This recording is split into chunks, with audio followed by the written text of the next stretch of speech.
Hello everyone, আসসালামু আলাইকুম। আমি মুনতাহা চলে আসছি তোমাদের জন্য নতুন একটা ব্লগ নিয়ে। তো সকাল সকাল উঠেই দেখি যে আমাদের চেয়ারগুলো এরকম অবস্থা, মানে সব কিছু একদম সুন্দর করে নতুন করে ডেকোরেট করতেছে। কি করতেছে তোমরা এখন দেখেই ফেলছো যে কি করছে। তো আমি তোমাদেরকে পরে আবার নতুন করে দেখাবো কত সুন্দর লাগতেছে সব কিছু। আর এইখানে দিদার শুটের জন্য আমরা বাইরে গেছিলাম। আর এইখানে দেখো লজ্জাপতি গাছ, এইটা দেখে আমার মাথা হুশ ছিল না। আমার খুব ভালো লাগে লজ্জাপতি গাছ, এই জন্য আমি ওইটা তুলে নিয়ে আসছি। আর অনেকগুলা কাটার গুতা খাইছি আর কি। তো এইখানে দেখো কি অবস্থা ভাই, টাইম ল্যাপস দিলে দেখো কত তাড়াতাড়ি হয়ে যায়, তাই না? কেমন হাসি পায় না দেখলে? আর আকাশটা দেখো কত জোস লাগতেছে। আর এইখানে আমি তুলতে পারতেছিলাম না দেখে, বিশেষ করে এটা ফাস্ট কইরা দিছি দেখে এরকম লাগতেছে, বাট আস্তে আস্তে যদি দিতাম তাহলে দেখতে হাসতা তোমরা ভিডিওটা দেখা। আর আজকে মা আসছিল বাসায়, মা আসছিল, আমরা সবাই মিলে ঘুরছি, অনেক ঘুরছি। তারপরে সবাই মিলে বলতে আমি, মা, সানিম, তারপরে ভাবি আর হইতেছে আপু, মানে ইরফানের আম্মু আর ভাইয়া, তারপরে আলিশা, এই কয়জনে আমরা। কথা ছিল আমরা রাস্তা দিয়ে আর কি হাঁটবো, বাট তারপরে হাঁটতে হাঁটতে ভাবলাম যে না, আমরা যাই। পরে এইখানে আবার ডিএসএস এর ভিতরে আবার টেস্টি ট্রিটের দোকান। তো এইখানে যে আর কি খাওয়া দাওয়া করছে সানিমরা। আমরা খাইতে চাইছিলাম ওইখানে, বাট পরে না আমার অনেক ফুচকা খাইতে ইচ্ছে করতেছিল।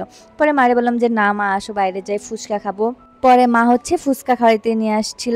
আর আজকে তোমরা আমার ভয়েসে অন্যরকম শুনতে পাবা, কারণ কি বলো তো? কারণ আজকে আমি অনেক বেশি খুশি। আর আমার শাশুড়ি হইতেছে আমার বেস্ট ফ্রেন্ড, আমি বলছি না, মানে আমার সারপ্রাইজ দিছে মা। কি সারপ্রাইজ তোমরা সেটা দেখতে পারবা, কি সারপ্রাইজ। তো আমরা এখানে হচ্ছে খাচ্ছিলাম, এইখানে আসা সবাই, মানে সবাই বলতে ওরা কয়েকজন চটপটি খাইছে, আর আমি আর ভাবি শুধু ফুচকা খাইছি। আমরা হচ্ছে ফুচকা লাভার। ফার্স্টে ভেলপুরি খাইতে চাইছি, বাট ওইখানে ভেলপুরি ছিল না, সেই জন্য পরে ফুচকা খাইছি। বিশ্বাস করবে না, এই দোকানের ফুচকাটা জোস ছিল, এত মজা এত মজা, বিশেষ করে টকটা অনেক বেশি মজা ছিল। তো এখানে খাওয়া দাওয়া শেষ, আমরা এই যে বের হয়ে যাব।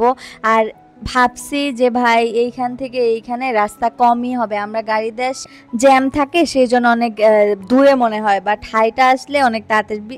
কিসের তাড়াতাড়ি, পা লাইগা গেছিল ভাই। আমি জীবনে ফার্স্ট টাইম এতক্ষণ হাঁটছি, আমার পায়ে ব্যথা হয়ে শেষ, আমার জ্বর আইসা পড়ছিল। পরে আমি একটা নাপা খাইয়ে নিছি, এত পরিমাণ ব্যথা।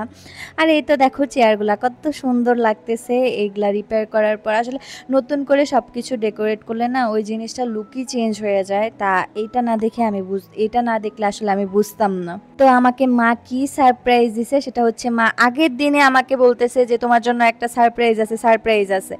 এই হইতেছে সেই সারপ্রাইজ। তোমরা দেখতেই পারতেছো আমার কানে কত সুন্দর একটা কানের দুল, আমি এইটা পিকও তোমাদের দিয়ে দিলাম, তোমরা দেখতেই পারো। তো আগের দিনই মা আমাকে বলতেছে যে একটা সারপ্রাইজ আছে, সারপ্রাইজ আছে। আমি বলছি যে কি মা? পরে না মা আর আমি হইতেছি সেম, আমরা সারপ্রাইজ দিলে সেটা পেটে রাখতে পারি না। পরে মা আমারে দেখাই দিছে যে কি। আর আমাকে অনেকেই জিজ্ঞাসা করছো যে আপু তোমার শাশুড়ি ভিডিও দেয় না কেন, ভিডিও দেয় না কেন? তোমরা অনেকেই আর কি জানো যে মারে নিয়ে আর কি না জেনে, সঠিক তথ্য না জেনে উল্টাপাল্টা ভিডিও বানানো হয়েছিল, যার কারণে মা অনেক কষ্ট পাইছে। সেই জন্য আর কি মা ভিডিও টিডিও বানানো অফ করে দিছিল। বাট আমরা পরে বুঝাইছি, আমরা সবাই অনেক বুঝাইছি যে মা কিসের জন্য তুমি এইটা, যে এটা সত্যি না সেটা, তাইলে কিসের জন্য তুমি ওইটার জন্য রাগ করছো, ওইটার জন্য কেন তুমি ভিডিও দাও না? পরে অনেক বুঝাইছি, আমরা কষ্ট করে অনেক বুঝাইছি যে অনেকেই তোমারে পছন্দ করে মা, শুধু এক দুই জনের জন্য তো তোমার ভিডিও অফ করলে হবে না, তোমাকে সবাই পছন্দ করে। পরে মারে অনেক বুঝানোর পর মা বুঝতে পারছে যে মারে যে সবাই কত ভালোবাসে। পরে মা বলছে ঠিক আছে আমি ভিডিও বানাবো, বাট ভিডিও সামনে আসবো না, আমি আর কি রান্না টান্না ভিডিও বা এমনি যে ভিডিও টিডিও মা বানাবে।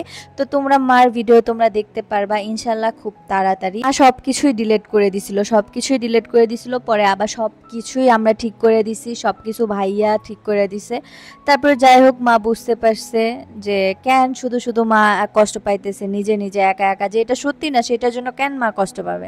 পরে অনেক বোঝানোর পর আর কি মা বুঝতে পারছে। আর এইখানে দেখো আলিশা কুটু কি করতেছে, এখন হাঁটা শিখছে ভাই, এখন কোনো কিছু আর গুছানো থাকবে না, সব কিছু নামায় ফেলে সব। তো অবশ্যই ওকে দেখে মাশাল্লাহ বলবা তোমরা সবাই। আর আমি বাসার মধ্যে কি ভিডিও বানাবো আমি বুঝতে পারি না, তোমরা আমাকে একটু আইডিয়া দাও যে তোমরা কি ধরনের মানে ভিডিও দেখতে চাও, সারাদিনে কি মিনি ব্লগ বানাবো বুঝে উঠতে পারি না, একটা বাসার মধ্যে আর কি বানাবো বলো তোমরা। সেই জন্য আমি বলি তোমরা অনেক বেশি কোয়েশ্চেন করো, যেন আমি একটা question and answer reply video আমি দিতে পারি, যেন তোমাদের সাথে আমি এইভাবে কানেক্ট থাকতে পারি। অবশ্যই, অবশ্যই আমাকে তোমরা বলবা যে তোমরা কি ধরনের ব্লগ চাও, কেমন ভিডিও চাও। আর আজকের ব্লগটা এই পর্যন্তই থাকুক। তোমরা সবাই ভালো থাকো, সুস্থ থাকো আর আমার জন্য দোয়া করো যেন আমি তাড়াতাড়ি সুস্থ হয়ে যাই। তো টাটা।